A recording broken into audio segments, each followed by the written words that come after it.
Confidence and competitiveness. That's the those are the fundamentals. But I'm not really on social media. I try You're not on to. social media? I mean, I am, but not like so much. I don't have it on my home screen. Just Competition is healthy. yeah, definitely. Okay. If it's healthy competition, but I think every competition is healthy. Yeah, So you, pushes you forward. it pushes you forward. And Yeah. I think sports teaches you also that Mm. respect. That's I think the biggest, like the worst thing that can ever happen to you is be comfortable. Even though it's kind of cliche to say it. When you're scrolling TikTok or Instagram for the whole day, then you can't be surprised that you feel bad afterwards, right? yeah. It's our bodies are kind of not designed on the today's time. You know what I mean? Like Yeah. they are still kind of old-fashioned. They're not designed to be stressed all the time about Yeah. work or anything. Yeah. And I feel it on myself how exercise can like help me if I don't know, feeling down for the whole day, and then I go exercise. Suddenly, I feel better.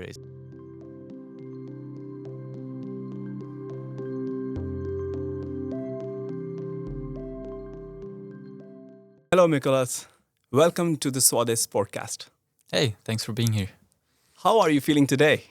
Well, depending, I mean, my mood is consisted like 80% out of weather, and today is a good weather, so pretty good. Tell me exactly. I am also the same kind of person, Yeah. Like the sun is shining and I'm shining at the same time. Exactly. I don't know why we are built like that, but of course it's the normal way, right? But in Finland, things are different. Exactly. Great to have you. By the way, Nicholas, my first question to you is that every student, every personality have a certain kind of unique journey, certain experiences, background. Would you like to tell me something about yourself? Who are you? Well, I come from Czech Republic. I was playing hockey since I was 4 years old. So it was pretty much like my whole identity growing up, just playing hockey. It was all I knew. But it was really nice. I think it gave me a lot to life, and I gained so much like knowledge and experience from that. And then because of hockey, I moved to Finland when I was 17, I believe 16, 17. So I got opportunity to play here. I played here. I also studied high school with just specialization on Finnish and Finnish language. So that was also something that helped me later on. And after a year that I played hockey here, I moved to Jyväskylä to play hockey in another team. And there I played. And after a year studying, I finished high school in Czech. I came back home to graduate, and I decided to study here in Finland. Okay. So you started your hockey game as a hobby since you were 4 years old. Yeah. Can I ask you something about like how far you went? And you just mentioned that you came to Finland because of hockey as well. Can you just tell us a little story about that?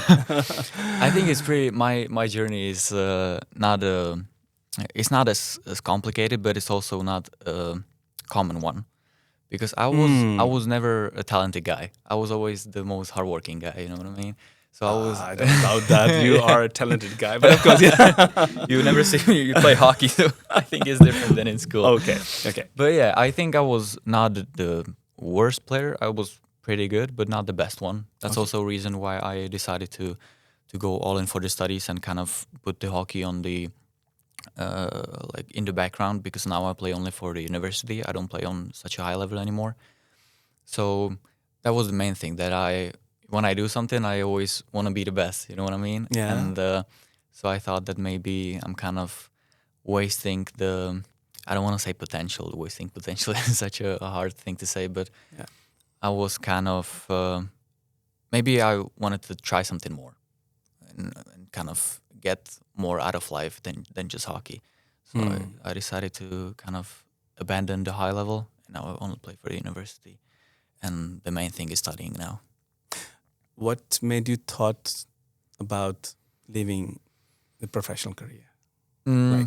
I wasn't really seeing like bright future. I maybe could play hockey. I don't know if I could play hockey as a profession, but if I could, it wouldn't be on like such a good level. I would live pretty, I don't want to say miserable life, but definitely not a really good one. So because I think many people, they try to combine studies with hockey, and later on when they finish the studies, they suddenly realize like, okay, now I've been playing hockey for 5 years, kind of playing hockey, kind of studying. So what do I do now? Because I wasn't doing anything for 100%. So it was right? kind of a bargain situation Yeah, to make a I think career or make a career in in sports, in hockey, Yeah, ice hockey yeah, particularly, right? So I kind of wanted to go all in into one thing or another, Yeah. right? So I needed to decide between hockey and school, because I think doing both things, 50% one, 50% the other, I would end up in the bad situation at the end, right? What this sports taught you? Many things. I could talk about this for hours, but definitely one thing that I realized, maybe later on, I wish I realized it earlier, but it was definitely confidence, how confidence is important, because I was always the best guy in terms of like physical abilities. I was always the fastest one, the strongest one, because I was, again, the most hardworking guy, right? But I missed kind of the mental aspect. I missed the confidence and kind of believing in myself. So that's, I think now it kind of changed because I was working on it so hard when I was playing hockey for the last years. I was like, I need to change it. So I was reading books, I was doing the visualizations, everything that helps you. I think hockey players, they know all this stuff and how important it is. And I've kind of translated it to the school life and the business life, I hope, as well. Because now I just need I know that I need the confidence in order to succeed, and that's maybe one of the only things that you need. This sports is so important for your life. Like I'm also a sports person. You know, I think like that. Yeah. So I've been playing cricket with a cricket lover. Okay. And I think the cricket has taught me a lot of things. I think the journey that, for example, I have lived under the sports, up and downs, you know, you are being analyzed, you are being observed, for example, and you need to perform. Yeah. You need to also, you know, kind of restrain as well at some stages, many times, for example. Do you think that today, as you are, the sports have contributed a lot in your Yeah. upbringing, for example? Definitely. Yeah. Maybe the most. I would say like 90% was defined My by God. the sports. Look at Yeah. this. I mean, this is so amazing because why I'm pressing this topic, the new generation, the emerging generation, the future, the youth, for example, those are the teenagers thinking about a career out of future. I think that's a message. I think that's a very important message to understand how sports can contribute into your life, and not only the digital Yeah. platforms, for example. Yeah. And also I think the biggest aspect on sports when growing up, it's the competitiveness, right? Because when you think about it in school, except for the business simulation course, there is no competition, right? You don't need to compete with anybody to succeed. You either get a good grade or not. It all depends on you. But in the real life, in business especially, you got to beat the others to succeed, right? And that's the same thing you have to do in so sports. do you have this opinion of like, okay, competition is healthy? Yeah, definitely. Okay. If it's healthy competition. But I think every competition is healthy. Yeah. So It pushes you forward. it pushes you forward. And I Yeah. think sports teaches you also that perspective. There's something that not everything you can learn within the classroom. Exactly. And you cannot expect everything in the classroom to be groomed. But of course, there are many things that society and also in journal sports and everything teaches you in every step. Yeah. In that sense. And in hockey, I think it's even more specific because it's a team sport. And in team sports, you have 3 people you got to fight with, Okay. or maybe 4. You got to fight with the opponent. You fight together as a team. Then you got to fight within the team for the place. You got to fight the other players in the team to play, to get be in the first lineup or whatever. Then you got to fight the coaches. You got to convince the coach to think that you're a good player. And lastly, you got to fight yourself, right? So that's a lot of fights that I've gone through. Yes. And yeah, it definitely gives you a lot to life. I would recommend it to everybody to do a competitive sport. It doesn't really matter which one. Yeah. Great to know. I mean, I believe that you must be missing the time. But as I understand that you are still playing Yeah. the sports and with the university, right? Yeah. Yeah. And you were at some stage coaching as well? Yeah, I don't know if it's called coaching really, but I was helping out when I was came to Finland. Yeah. I was helping out with the youth trainings. Yeah. Just I couldn't speak that good of a Finnish at the time, or maybe later on, Yeah. but I was kind of like only helping the coaches with the Yeah. exercises and But stuff. it's But early stage, you know. Yeah, And it's very yeah. early stage. Still, you are doing contributing back to the society, and that's very important as well. yeah, But that love for the sports never go away. yeah, exactly. Great. Yeah. That brings me to one more topic, and and I just wanted to connect that topic with this because I really need to understand how this particular topic is playing very important role. Nowadays, we have been observing a lot of loneliness. Of course, the reasons are many, and the scientific reasons are also evident as well, and also the mental health. And of course, you know, as we are growing, we have all the facilities, you name it, that can comfort us in the home, that can kind of, you know, push you back to your comfortable chair or sofas, for example. And of course, that's very concerning. How do you see that the sports that you have played have contributed in fighting against with loneliness or mental health, for example? Have you been in such situation or challenges? Yeah, I think coming back to the competitiveness, because I think the biggest, like the worst thing that can ever happen to you is be comfortable. You know, it's kind of cliche to say it, but really, I think the saddest people and the people who that are feeling the most lonely and everything, they are the ones that are comfortable, I think. Or maybe it's rough to say it like this. It's definitely not in many in most of the cases, but I think it definitely helps you the sport into kind of toughen you up, especially when you grow up in that environment. And I don't know a single guy that I know from hockey that would feel like lonely or bad in life, like a failure. You know what I mean? And I think that kind of says something, because almost all my friends in Czech Republic, they played hockey with me, and I think when I have to compare with others, they, you know, when you're scrolling TikTok or Instagram for the whole day, then you can't be surprised that you feel bad afterwards, right? Yeah. So it is definitely not in all of the cases, but I would say that it definitely helps you with the mental health as well. Good to know that. Very good. This is a very great opinion from a sports person as well. So to tackle those situations, which was good. I really wanted to connect that. You are from a beautiful place. Yes, of course. Can you share like a bit of your personal or cultural background, from where you are coming, and how did you end up in Finland as well? So, but a bit about your.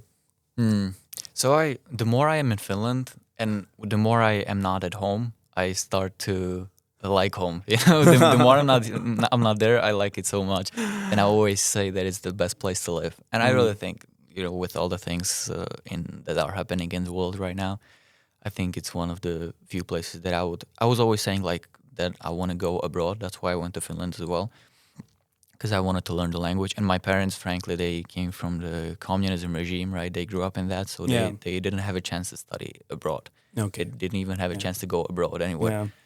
So I think they were kind of also pushing me or encouraging me to go study somewhere, because they couldn't do it when they were young. Yeah. My father, he was when the communism fell, he was also studying. He was in Ireland, in Switzerland as au pair, and he was also. He said that it was a great experience, so he encouraged me to go somewhere as well. Yeah. And you chose Finland to come here. Yeah.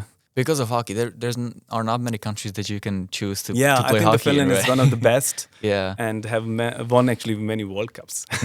You can either go to US, Canada, or the Nordics. So Yeah, perfect. I would say. Yeah.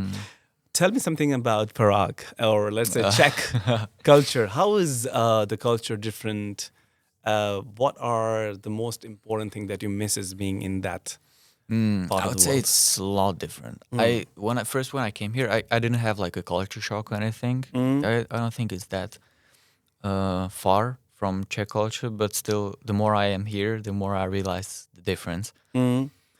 It's really, I think Czech people are pretty straightforward. Not as here in Finland.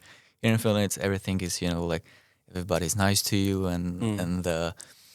uh, I don't really know how to describe that, but we were just talking actually on the cross culture management course. Yeah. We were talking about the dimensions like masculine values versus feminine values, and I think Finland is the best example of feminine values. It doesn't mean like it doesn't mean that like they're emphasizing women or whatever, Yep. but it's about the values, not the gender. Yeah. So it's about like encouraging each other and Yeah. everything. Whereas I think Czech Republic is more of like a masculine values. Yeah. Lots of power distances. Exactly, power distances, ambition, and competition within each Competition other. distance, yeah.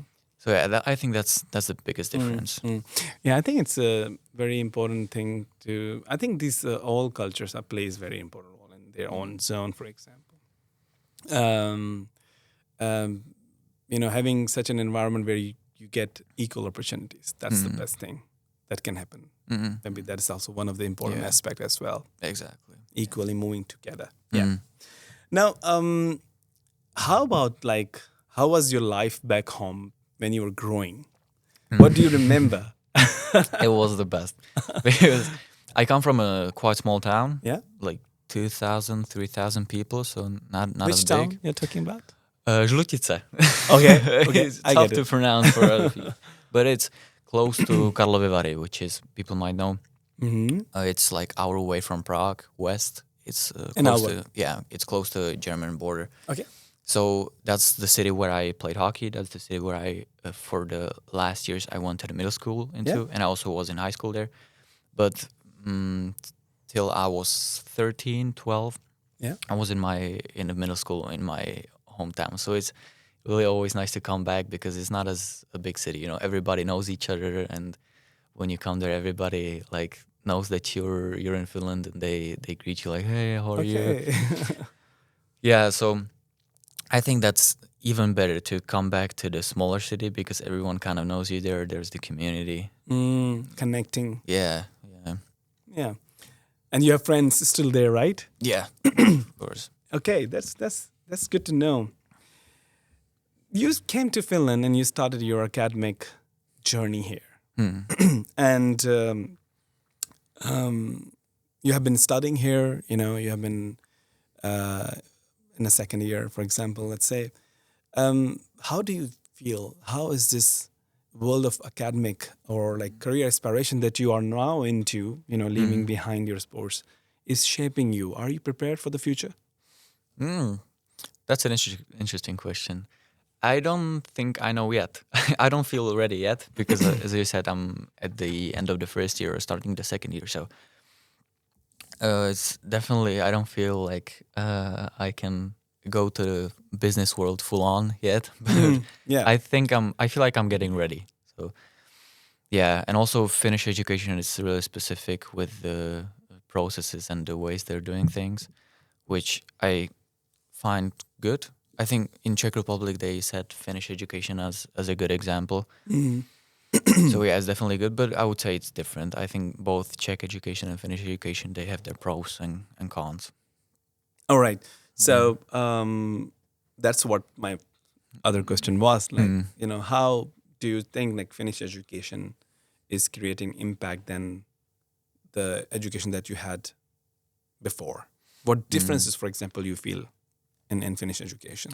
I don't know if I can compare because the high school, I was in Czech Republic for high school. I was never studying university in Czech Republic, but still, from what I know from other people, for example, my sister, she's studying in Prague, and I think Finnish education is pretty much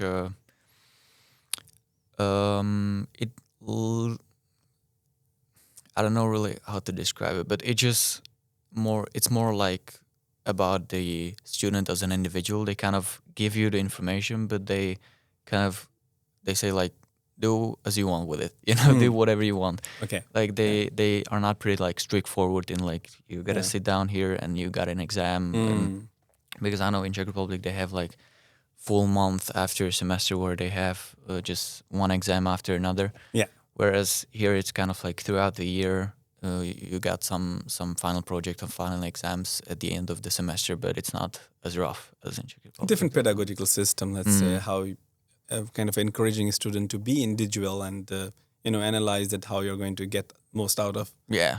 the curriculum, for example. Yeah, so self and dependent in that sense. Also, you can choose many subjects. That Yeah. you're really free in choosing your own path. Yeah. I think that's also not common in Czech. Yeah, understandable. Yeah, education, academic life, sports, too many things in your life going on or has been going on. How do you manage your social integration?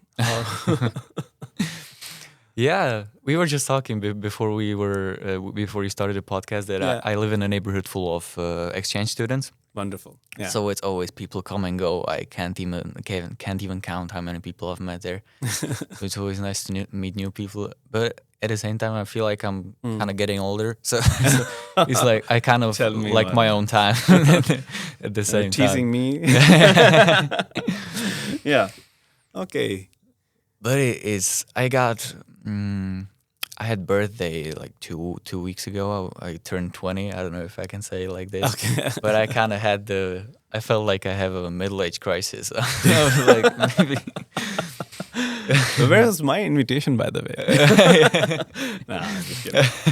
I hope you had a nice birthday. Oh, thank you. Yeah. Some new goals to come? Sorry? Some new goals that you have planned for the new year? Yeah, it made me think about my life, but I wouldn't rethink the decisions. I think that's a good thing. I was thinking I would kind of went through the decisions that I made for the last years, and I kind of justified myself that it was good. I wouldn't change anything. Yeah. As a business student, you see that how situation is changing. We are in the year 2025. The AI is really booming. News is around. New kind of jobs creations are in conversation. We are debating as well that how will be the future. In fact, everyone, since it's, I always talk about my future as well. Do you also worry about your future from a sense that what kind of job you will get, or are you planning proactively for such kind of job, having the AI in your mind? I think all jobs will involve AI at some point, but I wouldn't say I'm worried. I kind of try to have the mindset of where, like, whatever comes up, I just try to, again, the competitiveness. I just try to bring it. We need this. That's in reference. Yeah. You're just not talking in the air, but you're talking with the reference. That's the very best thing. Bring it. Yeah.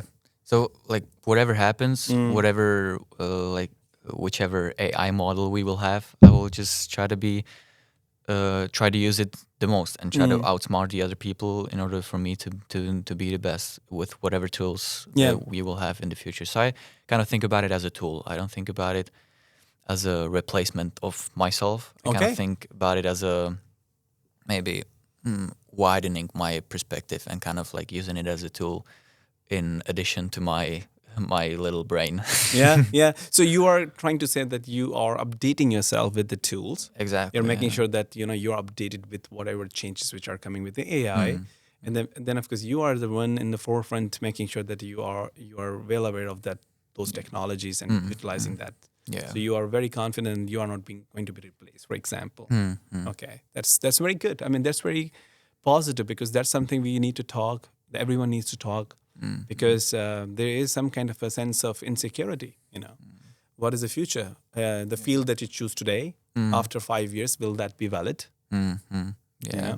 So that's very important. And I think that individual perspective is very important, as you just mentioned that, So have you been thinking about some kind of a role, or is there any kind of a vision that you think about yourself to become in the future? Like what kind of job role you would like to take? Well, definitely in business since I studied, but I think having my own business at some point, maybe not like right after the school, but I think that's the thing that I'm aiming for because I was always kind of a person that doesn't like to like listen to others. Well, again, we're at the confidence that I got from hockey. That Yeah. I always feel like I want to be better than somebody else. So I think it's the Yeah. best thing that you can, or the best mindset that you can go Yeah. to business with. Is the business idea that you're talking about has to be doing something with your sports as well? Also, yeah, Okay. because also we recently decided to choose our study paths, and I was kind of in the middle of sport management and finance, right? Yeah. So I choose finance at the end because I think the knowledge that I can get from finance is hard to get anywhere else. Mm. And sport management, I think I kind of know something about it. So I Yeah. kind of want to combine Yeah. these worlds. And also my thesis is about like combining these two. It's about finance and sport business. So I think that would be my journey, just to kind of combine the business knowledge with the sport knowledge and kind of with the passion and with the knowledge that I already had growing up.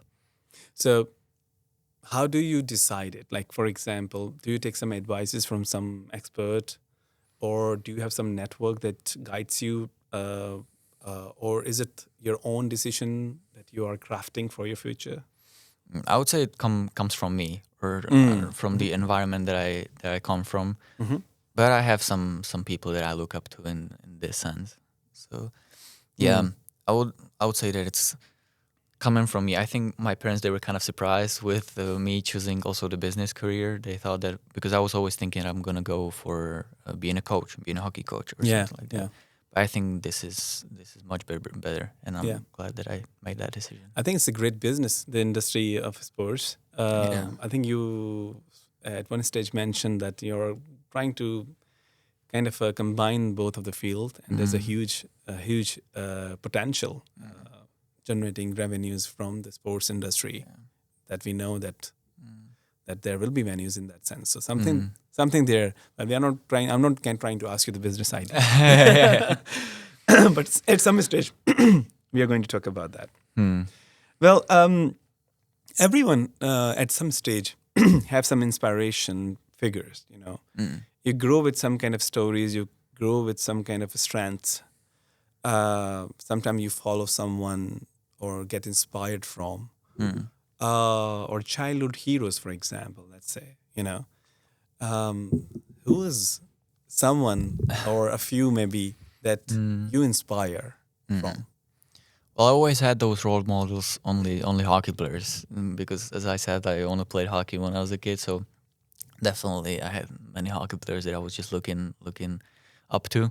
But now it's kind of becoming the business people in sport that I look up to. For example, I don't know if you will know the people. But for example, we have an organization, MMA, like mixed martial arts. It's a combining of every like sport, like every, how do I say, combat sports. Yeah. So, and we have two guys in Czech, one from Czech Republic, one from Slovakia.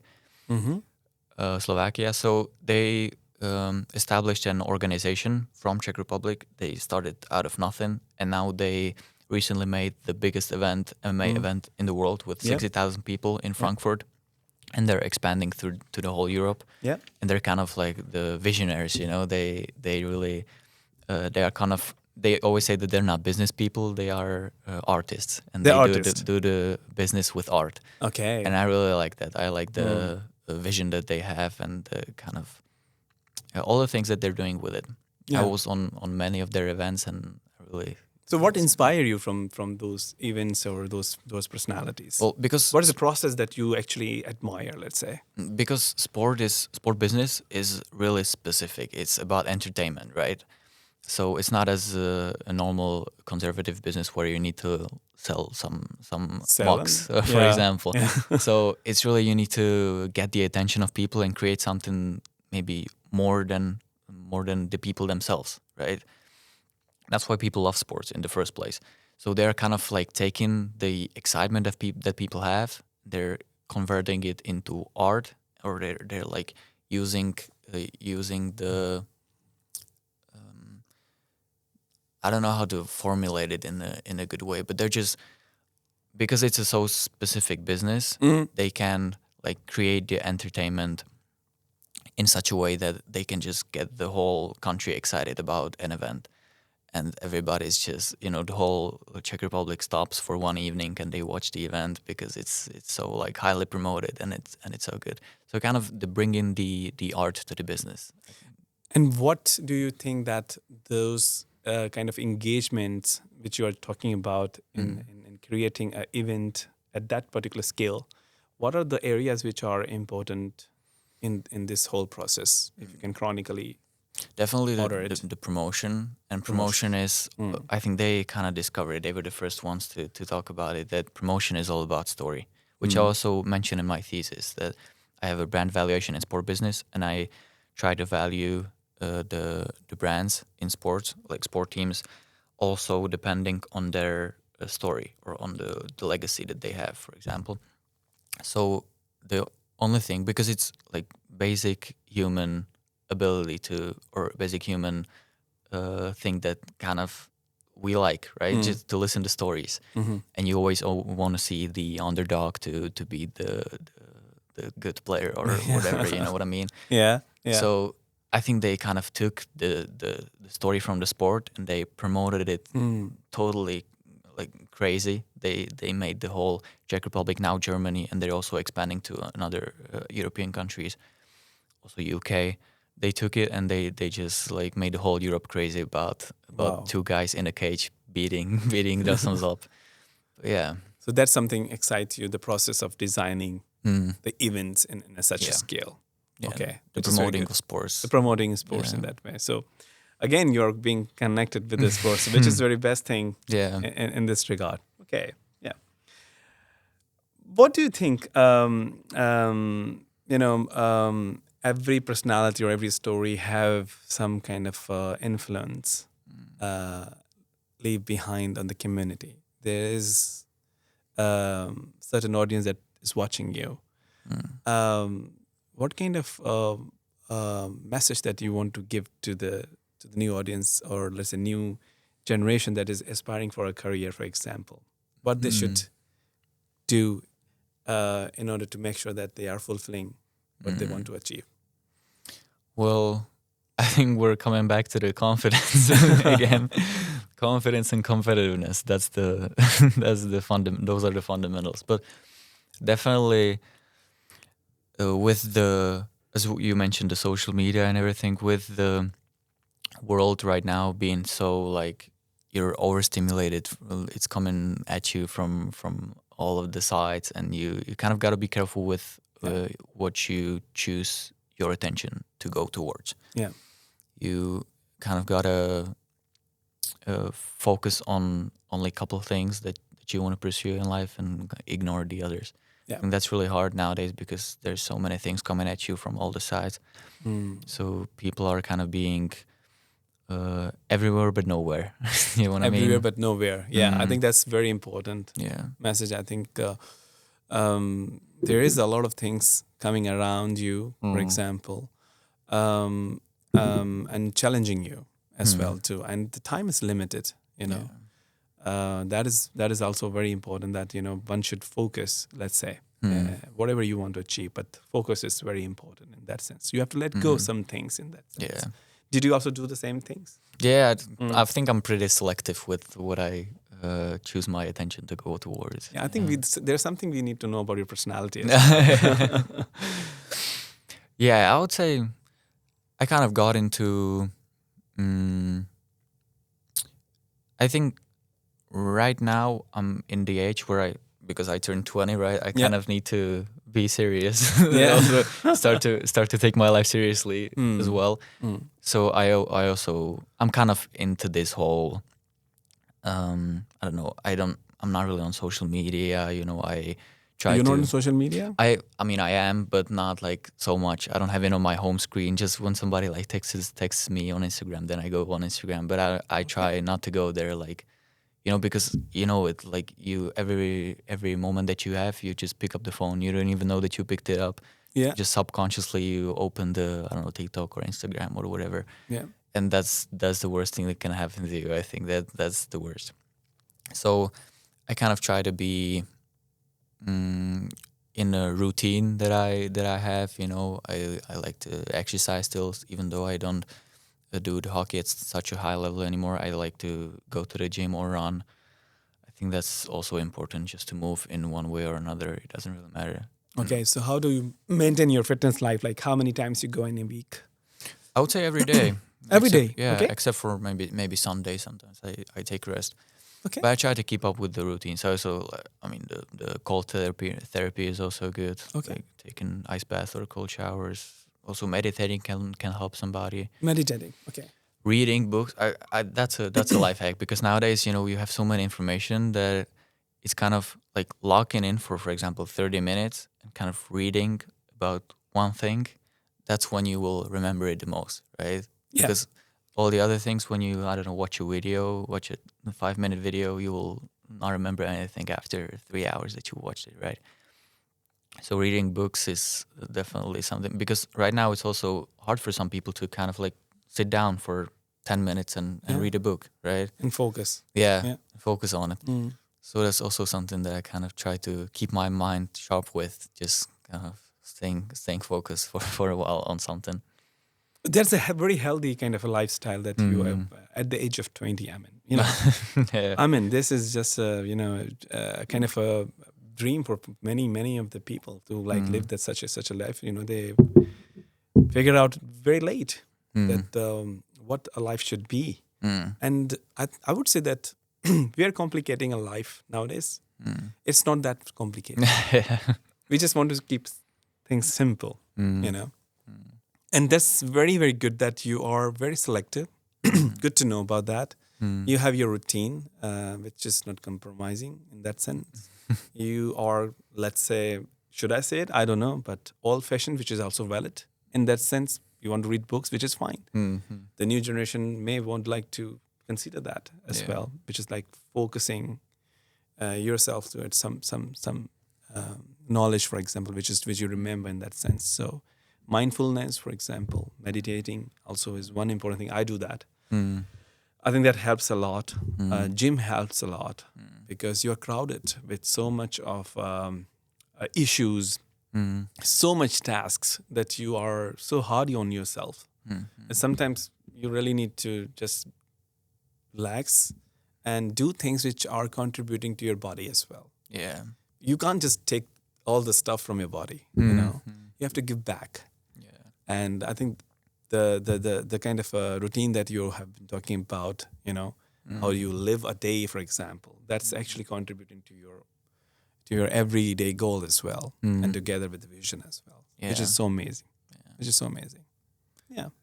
I think nowadays, because our bodies are kind of not designed on today's time, you know what I mean? Like they are still kind of old-fashioned. They're not designed to be stressed all the time about work or anything. Yeah. So I kind of try to do this. I don't know if I can call it biohacking, but I kind of like to listen to podcasts on it or read books. Like for example, I don't know, fasting, how much it can help you, right? To not eat for a couple of days, and intermittent fasting as well. How much it can like affect your brain.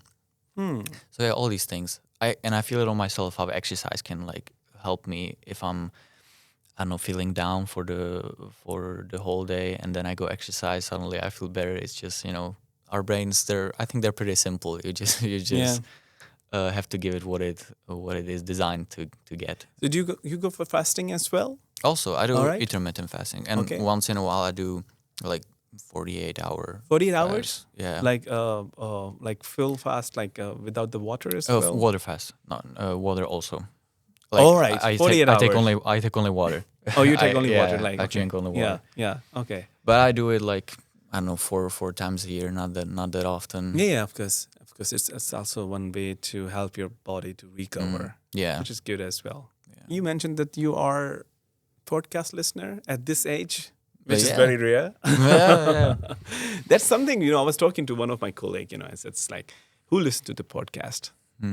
Those who are, at the age of, middle management, or not the teenagers, not the young people in the 20s or 30s, for example. So, but it's interesting. What is so good about podcasts to you? I think it's really good. I think it comes back to the human fundamental again, to listen to conversations and listen to stories, and it's a great opportunity, for example, when you're driving in a car or when you're in the gym, because in the gym you have lots of free time where you need to like rest in between the sets or in the car. Yeah. So you can listen to some good conversation while doing that. And I think that's pretty good. And also, speaking about the attention, right? Because the young people nowadays, they kind of don't want to sit down again, as whether it's reading a book or listening to a podcast for a whole hour. They like to go on TikTok and only see the highlight reels, right? Only the 30-second video from a podcast.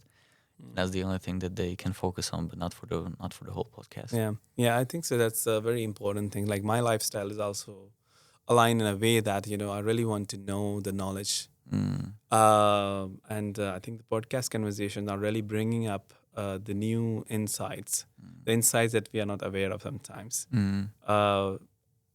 more relevant that we feel connecting with those stories in that sense, which is also good. And I think that's a very positive. Listen to the podcast. Yeah. All right.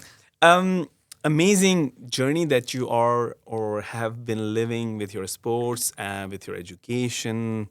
Coming from Czech Republic, from a small town, a loving area, for example, the beautiful place, for example, I admire a lot. Yeah. And then settling down here, finding your new venture, new career zone, letting go your sports field, and then coming and focusing on a new career, and then again thinking about combining both of passion that you have had and have also at the same time. What is the one advice if you can give to the future generation? What is the advice that you think that's most important for them at this stage? I would say being pretty selective with what you focus on, and believe in yourself. Believe in yourself. Not in a way where a lot of people are telling like believe in yourself, but I think it